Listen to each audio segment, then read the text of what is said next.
All right, week 2, we're going to do a quick review of discrete, starting with propositions, logical operations, things we learned back in the first few weeks of discrete structures. Then we'll continue this week with Boolean algebra and ways to take what we've learned, simplify it, and then translate that into digital logic.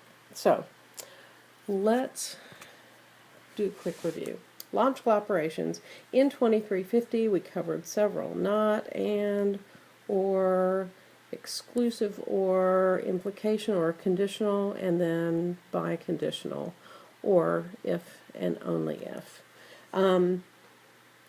In 2334, we're going to focus on these operations, or of these operations, those that are most used in simplified expressions. So definitely not, and, or, and imply. Okay, so first of all, what is a proposition? A proposition is a declarative sentence that is either true or false, but not both. So let me show you some, whoops, wrong way, some Bacchus-Noor format for a proposition.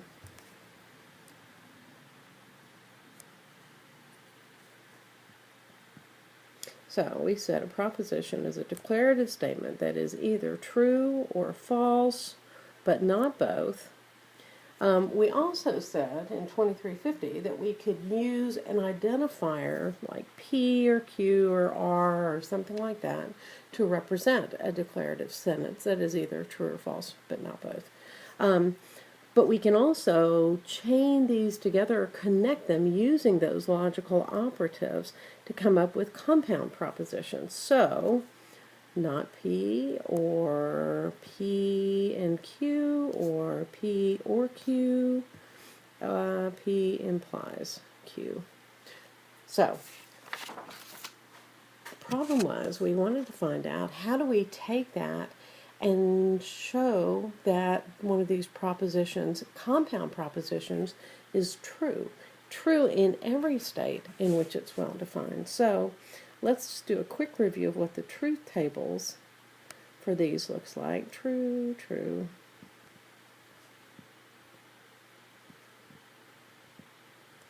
So we'll do not P, P and Q, P or Q, P implies Q.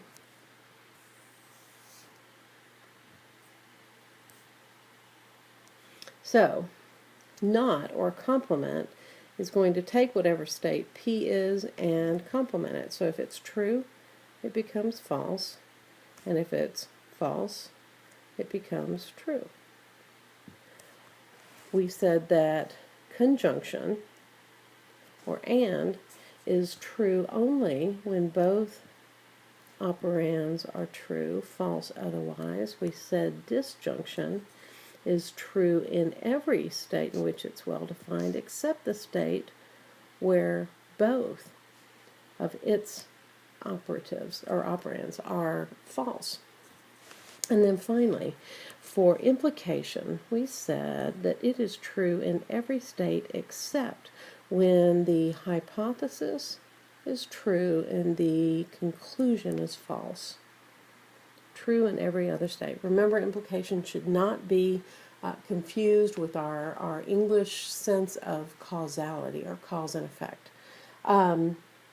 So we can use truth tables to take compound propositions and show that they are true or false. So, for example, I could do the same thing, P, Q, all the states in which it could be defined, or all the states in which it is well defined. And let's apply this to a compound proposition. And let's say it is P and Q, or P and not Q. Okay, so in this case, I've got a terminal operator. Let me change colors just to highlight this. our terminal operator is the OR. Terminal meaning everything else is going to be evaluated before I get to this. So the OR will be the last thing to get evaluated. P and Q, true, false, false, false.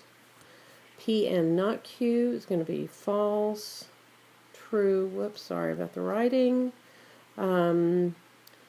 false, and false. Okay? So, true or false is true. False or true is true. False or false, false, false or false, false. So, from this we see that there are only two states in which this compound proposition is true, and it is the case that it is true only when P and Q are true, or P not equal Q. No, I better not say it that way.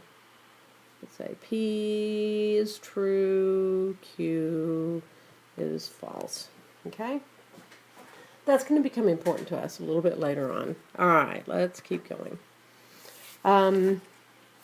So another proof technique that we used was logical equivalences. We introduced several logical equivalents that we proved with several various truth tables, things like the law of commutativity, associativity, distribution, De Morgan's, negation, double negation, identity, and the list goes on and on. So we had a whole list of these logical equivalents. We also went back and showed a couple of equivalences that were so important that we kind of kept them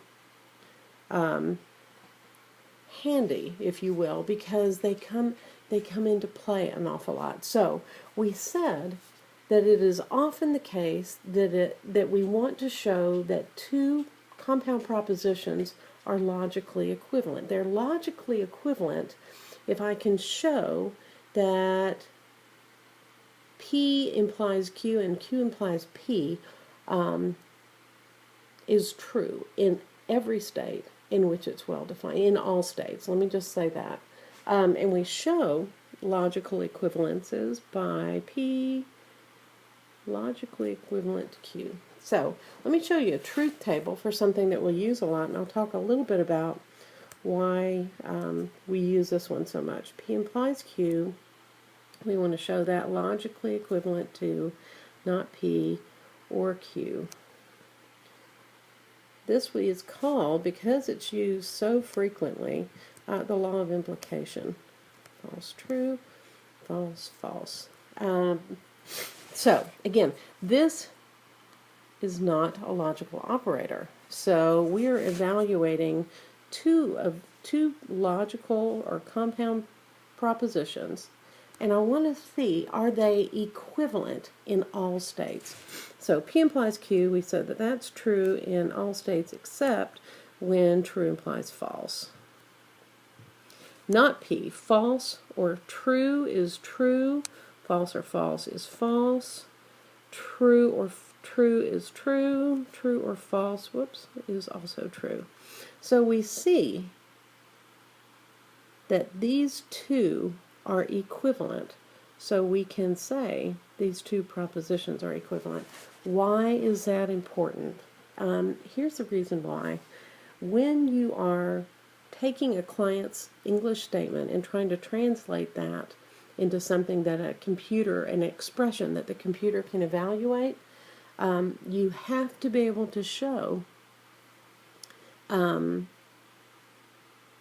you can simplify the expression. You've got to be able, and it is the case that if we know that an implication is a conditional statement. If this, then that.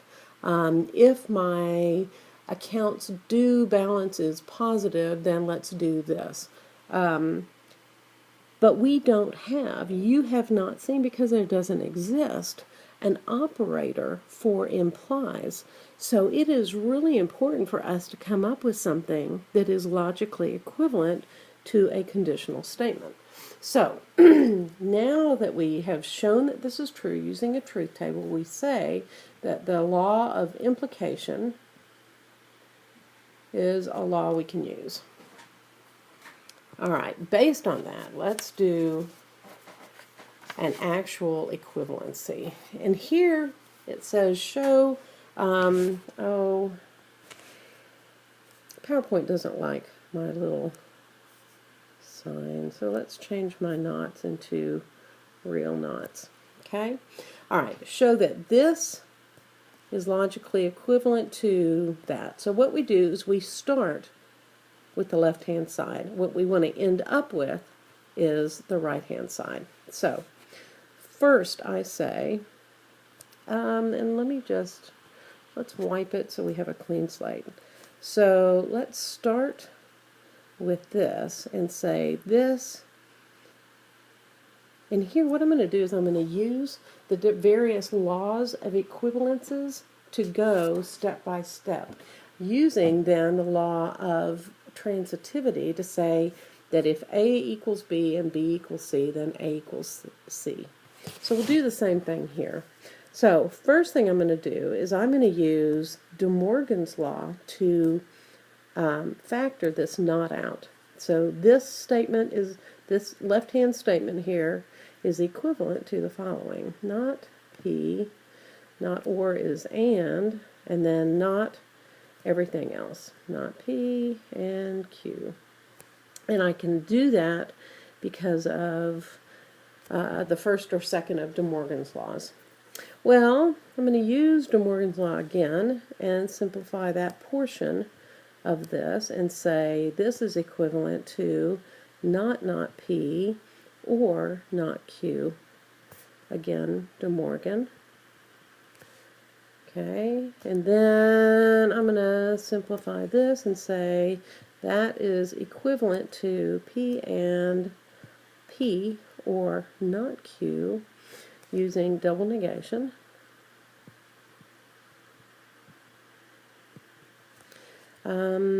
Finally, I think I'm going to use distribution. I'm going to distribute this not P across P or not Q. Not P and P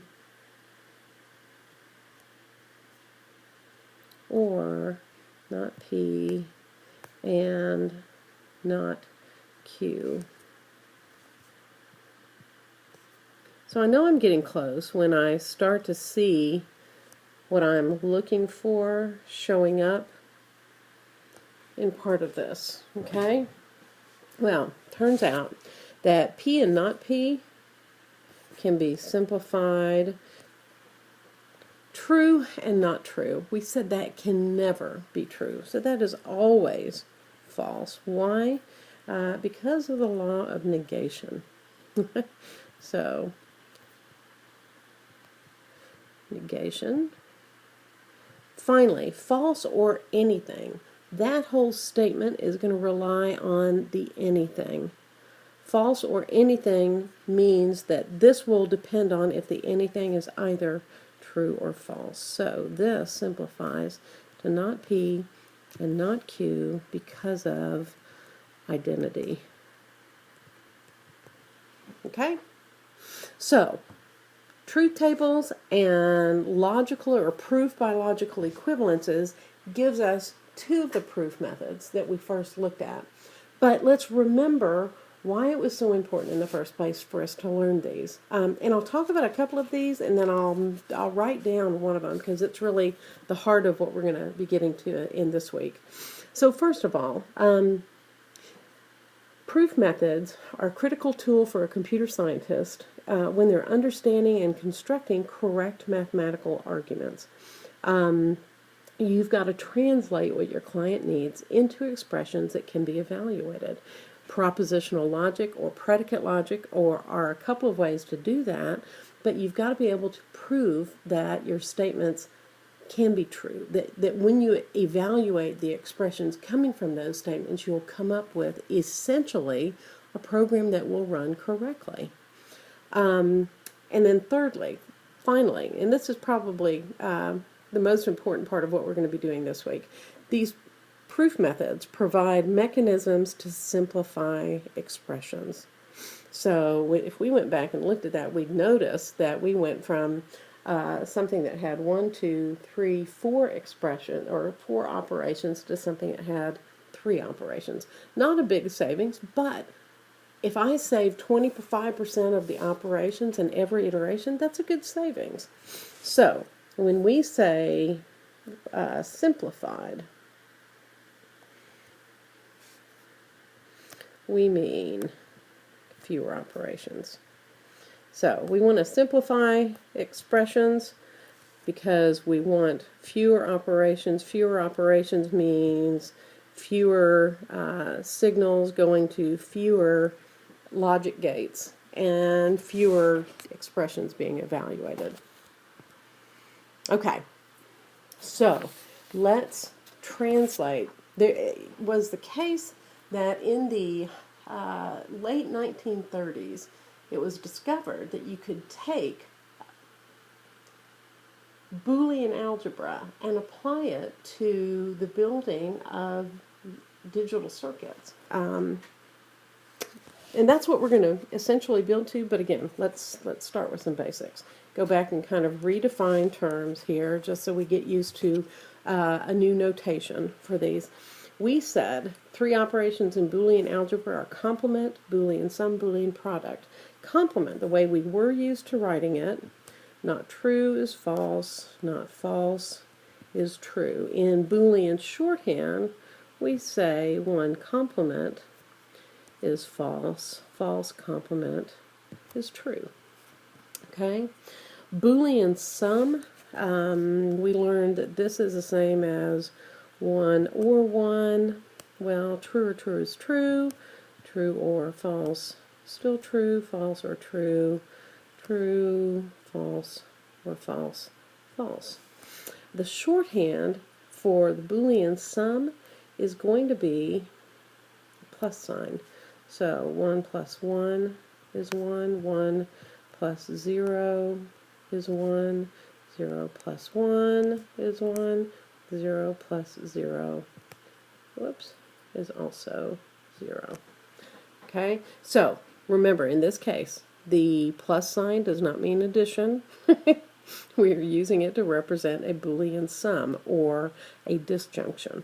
Boolean product is the same as a conjunction. So one true and true is true, true and false, false, false and true, false, false, and false is false.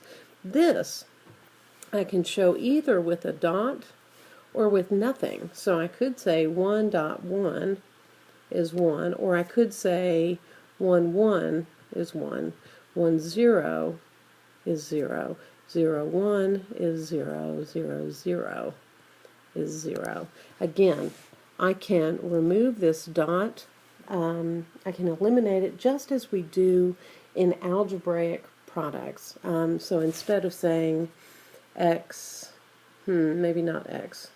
How about a times b? I can say ab. Okay? Well, I hope I can say ab.